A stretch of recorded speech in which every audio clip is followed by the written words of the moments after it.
खुलुमबाय निउस उन्दैफोर बड'लेण्ड नागिरै नोंथांमोनखौ बरायना दिनैनि ब्रेकिं निउसजों आं बबिता बर'। टंलायाव इउपिपिएलनि सुबुं थुबुरमायाव सुबुंनि बाना। दिनै उदालगुरि जिल्लानि सिङाव टंला सोहोरनि टंला हायार सेकेन्डारि गेलेग्रा फोथाराव भेरगाव जिल्ला इउपिपिएलनि बानजायनायाव सुबुं थुबुरमा जानानै थाङो। मोनबा बिटिसि बिसायख'थि बियाब खालिंदर भेरगाव खैराबारि मोदैबारि। बिटिसि बिसायख'थि खालार फसंनाय लोगो लोगो बिसायख'थि सुबुं थुबुरमा। दिनै टंलायाव भेरगाव जिल्ला इउपिपिएल हानजानि बानजायनायाव मोनसे सुबुं थुबुरमा जाना थाङो। लोब लोब टंला सोहोराव सुबुंनि बाना सुनामि सोलायनायनि सुनामि 40,000सो रायजोफोरनि बाहागो लानाय सुबुं थुबुरमायाव सा 5 इउपिपिएल बिजाथिनि गोजोननाय। थारै गासै बिजाथिनि देरहानाया रोखा। इउपिपिएलखौ रावबो होबथानो हालिया। बेयो जोंनि राव नङा, रायजोनि थुबुरथि राव। दानिया नायनि खौरांगिरिनि सिगाङाव सा 5 बिजाथिया मा फोरमायखो। जोंनि बे भेरगाव जिल्ला मोनबा बिहाबाव गेदारिं जाबाय। दिनै गासैबो हारिनि रायजो राजानि जोङो मदद मोननो हाबाय। बेनो प्रमान जायो मोनथामबो बिहाब रोजा रोजा भटआव जों देरहासार जानो गोजोननाय मोनदों। दिनै जोङो बे बिसायख'थियाव दिनै बाहागो लादो। दिनै रोजा रोजा रायजोआ मदद होनानै देरहानो नागिरदों आरो जों सरकार थाखाय बिपिएफ बा बिजेपिआ केबाव बियो खरस खालामनो हाया।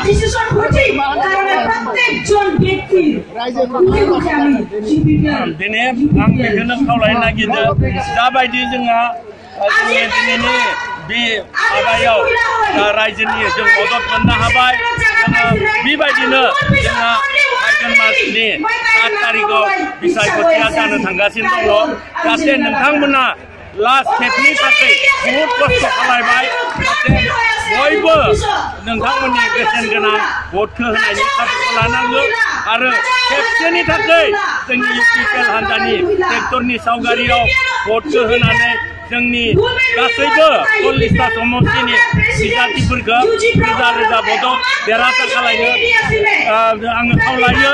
आरो जोंनि सरकार फैनायनि उनाव जोंहा जाबायदि बिटिआर गोरोबथा जों मोननो हाबाय बेखौ जोङो दिनै मोनसे इमप्लिमेन्ट खालामनो थांगासिनो दङ आरो इमप्लिमेन्ट खालामनायनि उनाव जाबायदि जोङो माने लाइमोनफोरनि मोनसे संस्थापन दङ रायजो राजानि स्किल हेल्थ डेभेलपमेन्टनि स्किम दङ आरो आइजोफोरखौ जोङो बिटिआर हालामनि माने आइजोफोरखौ गोजौ थाखोआव आरो खाबु होनो नागिरदों आरो जोङो बे खेबाव बयबो दुखिया रायजोखौबो जोङो जोंनि ओनसोलनिफ्राय गोजौ थाखोआव लांगोन।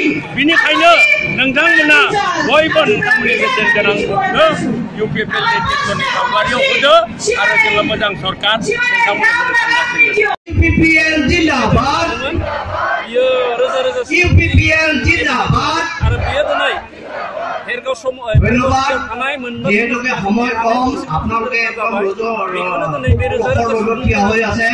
কাতি মাহৰ ৰ'দ বুলিবলৈ ক'বলৈ নালাগে। সেইকাৰণে মই বহুত দীঘলীয়া বক্তৃতা দিবলৈ খোজা নাই। এইখিনিকে কৈ মোৰ চমু বক্তৃতা সামৰণি মাৰিব ওলাইছো।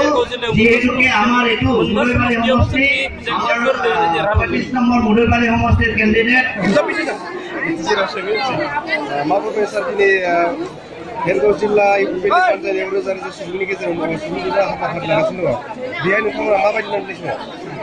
जोबोद गोजोननाय मोनदों खारन गासिबो समष्टिनि गामि गफायाव थानाय रायजो राजाफ्रा दिनै फैदों आरो टंला टाउनखौ गोमसार होफैबाय।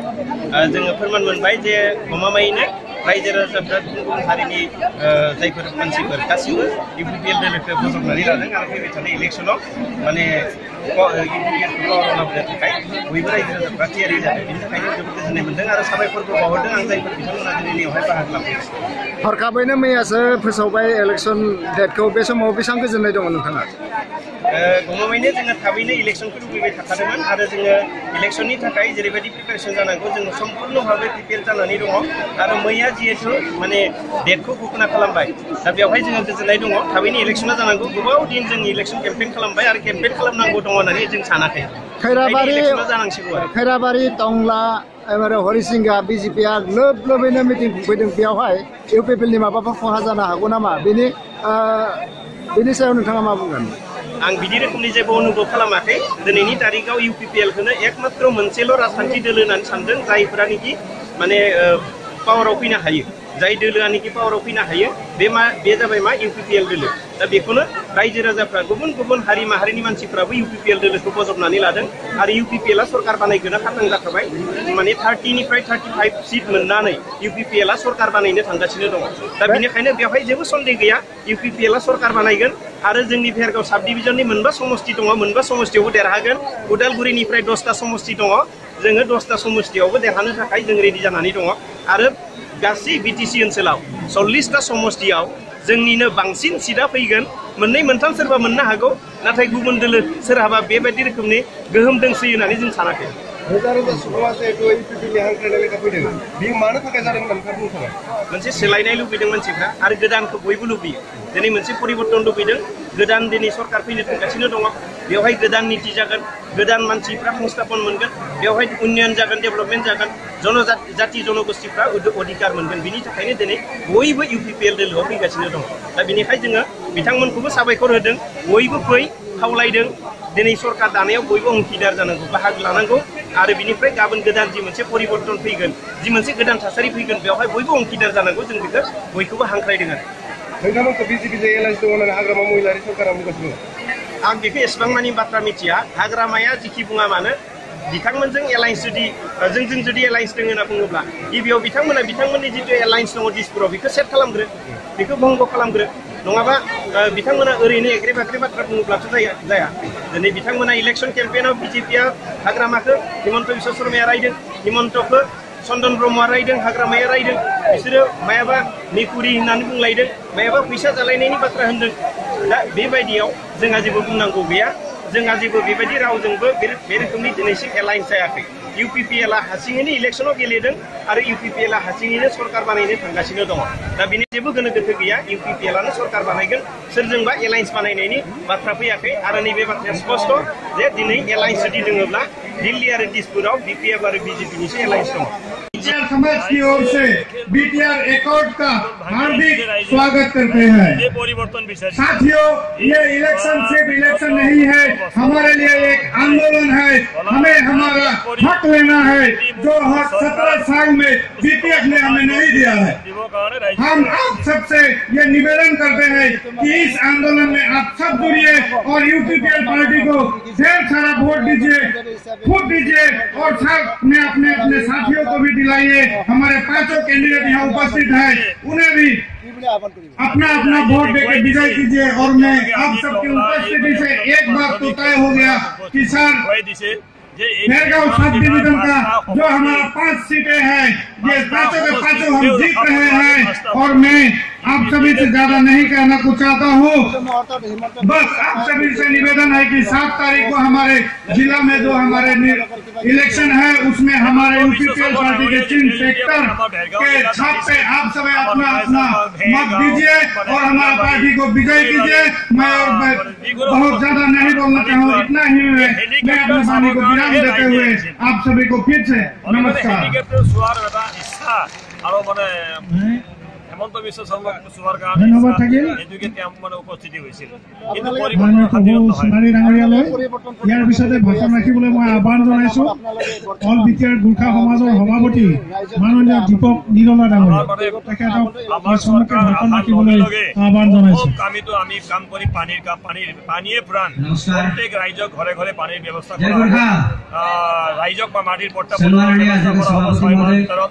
আৰু আমাৰ উত্তৰ অঞ্চলত আমাৰ সমস্যা আছে, হাতী মানুহৰ সংঘাত, মেকুৰী মৰা নিচিনা মানুহ মৰি আছে, হাতীও মানে মৰি আছে, মানে সমস্যা সমাধান হ'ব লাগে, তেওঁলোকেও মানে জীয়াই থাকিব লাগে, মানৱ জাতিও জীয়াই থাকিব লাগে, সমস্যা সমাধান কৰাৰ কাৰণে আমি মানে এই সোলাৰ ফেঞ্চিং জৰিয়তে এই সমস্যা আয়োজন रोजा रोजा सुबुंफोरनिफ्राय माने मानसिनि बाना दा मोनसे जोंनि थाखाय UPPLनि थाखाय रायजो राजाफ्रा जिथु परिबर्तन नागिरनानै फैदों 100 बोसोरसो फैदों, जों बोनाबो लाबोनो राखै रायजो राजानो जों मोनसे सानस्रिनो मोनसे गणतन्त्र दं माने बहा गणतन्त्र महा कोनो फैगोन नालाय रायजो राजाफ्रा बुजिनानै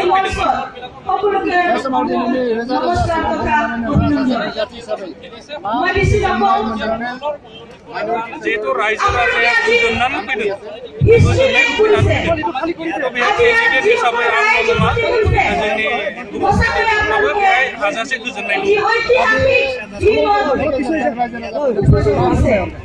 रायजो राजाखौ आं जास्ट बुंनो सानदों बिथांमोना जिहेतु परिबर्तन आरो जौगानायखौ लुबैनानै फैदों आं बिथांमोननो साबायखर बावनो सानदों थेंक इउ बावनो सानदों गासैखौबो जोंनि বিভিন্ন জাতি জনগোষ্ঠীनिफ्राय जायफ्रा नागिरनानै फैबाय बिथांमोना गासैखौबो दिनै साबायखर बावनो Welcome to News 24 Bodoland. News 24 Bodoland YouTube channel. Please subscribe and click on bell icon. Thanks.